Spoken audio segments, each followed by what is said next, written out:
नमस्कार विद्यार्थी मित्रांनो, टीईटी कडनं एक महत्त्वाचं शुद्धीपत्रक आलेलं आहे। या शुद्धीपत्रकामध्ये त्यांनी काय सांगितलेलं आहे, निकालाबाबत अपडेट पण दिलेली आहे। कोणत्या पेपरचे किती प्रश्न चुकलेले आहेत ते कन्सिडर करायचे ते पण त्यांनी सांगितलेलं आहे। त्यानुसार पात्रता मार्क्स किती लागणार आहे हे पण आपण थोडक्यात या व्हिडिओच्या माध्यमातून समजून घेऊया।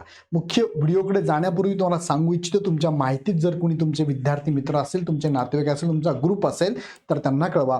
इग्नाइट अकॅडमीची द्रोणा 9.0 जी नवीन बॅच लाईव्ह प्लस रेकॉर्डेड चालू झाली, ज्यामध्ये तिन्ही बॅचेस तुम्ही वेगवेगळ्या पण घेऊ शकतात किंवा दोन्ही पेपर एकत्र घेऊ शकतात। दोन्ही बॅचेसची फी तुम्हाला प्रत्येक बॅचची फी पण तुम्हाला दाखवली आहे। ह्या बॅचेसला तुम्ही जर आमचे ओल्ड स्टुडंट असाल शिक्षक भरतीमधले तर 50% ऑफ आहे, हा कोड वापरायचा आहे।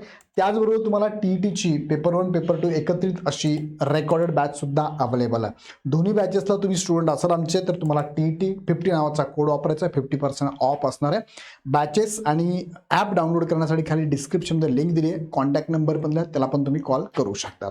आता मुख्य मुद्द्याकडे घेऊन जातो बघा। आजचं शुद्धीपत्रक आहे 2 फेब्रुवारी 2026चं शुद्धीपत्रक आहे। महाराष्ट्र राज्य परीक्षा परिषदेकडून आलेलं शुद्धीपत्रक आहे। शुद्धीपत्रकात त्यांनी सांगितले बघा, महाराष्ट्र राज्य परीक्षा परिषदेमार्फत 23 नोव्हेंबर 2025 रोजी घेण्यात आलेल्या महाराष्ट्र शिक्षक पात्रता परीक्षा म्हणजे टीईटी 2025 पेपर 1 पेपर 2 चा अंतिम निकाल परिषदेच्या संकेतस्थळावरती 16 जानेवारी 2026 रोजी प्रसिद्ध करण्यात आलेला होता।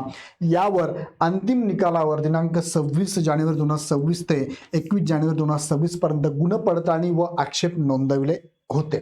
आता याच्यामध्ये 16 जानेवारी 2026 रोजी प्रसिद्ध झालेल्या अंतिम निकालावरील प्राप्त हरकतीनुसार पेपर 1 मधील फक्त पेपर 2 मधले प्रश्न कोणतेच रद्द करण्यात आले नाही, फक्त पेपर 1 मधले प्रश्न रद्द करण्यात आलेले आहे। त्यामध्ये पण प्रश्न संचनुसार संच क्रमांक ए चा 947, संच क्रमांक बी चा 142, संच क्रमांक सी चा 137, संच डी चा 132 बाबत आक्षेप प्राप्त आता 147 हा खरं म्हणजे तज्ञ समीक्षकांच्या अभिप्रायानुसार सदर प्रश्न रद्द करण्यात येत आहे। म्हणजे पेपर 1 चा एक प्रश्न रद्द करण्यात आलेला आहे। आता तुम्हाला माहिती आहे टोटल प्रश्न 150 होते, त्यापैकी एक प्रश्न रद्द केला म्हणजे आता तुम्हाला 149 मार्कांपैकी किंवा 149 प्रश्नांपैकीच तुमची आता पात्रता ठरवण्यात येणार आहे, 55% आणि 60%। मग कशी असणार ती, जर प्रश्न एक कट झाला तर त्याची पात्रता कशी असणार आहे बघूया आपण।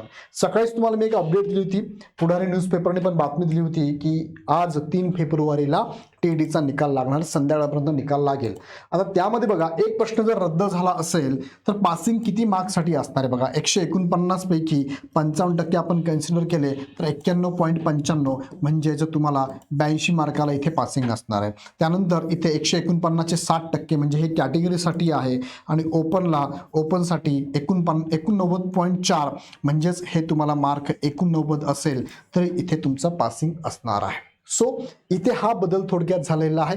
या विद्यार्थ्यांना याचा फायदा नक्कीच होणार आहे आणि इथे तुम्हाला रिझल्ट वाढताना दिसेल आहे। सो नक्कीच याचा फायदा होईल। या संदर्भात लवकरच निकाल संध्याकाळपर्यंत लागेल। याबद्दल अजून काही डाऊट असेल तर कमेंट बॉक्समध्ये नक्की टाका आणि जाताना तुमच्या माहितीत जर तुमचे कोणी मित्र असेल त्यांना सांगा की इग्नाइट अकॅडमीच्या प्लॅटफॉर्मवरती टीईटीच्या बॅचेस चालू झाल्या आहे। नवीन बॅच 20 फेब्रुवारीपासून चालू होत आहे। याबद्दल डायरेक्टली ॲप डाउनलोड करून हवी ती बॅच तुम्ही परचेस करू शकता। काही शंका असेल तर ह्या नंबरला कॉल करू शकता। पुन्हा व्हिडिओ आपण नेक्स्ट व्हिडिओ मला तत्पूर्वी तुमचे मार्क्स आमच्या टीमपर्यंत नक्की पोहोचवा। धन्यवाद।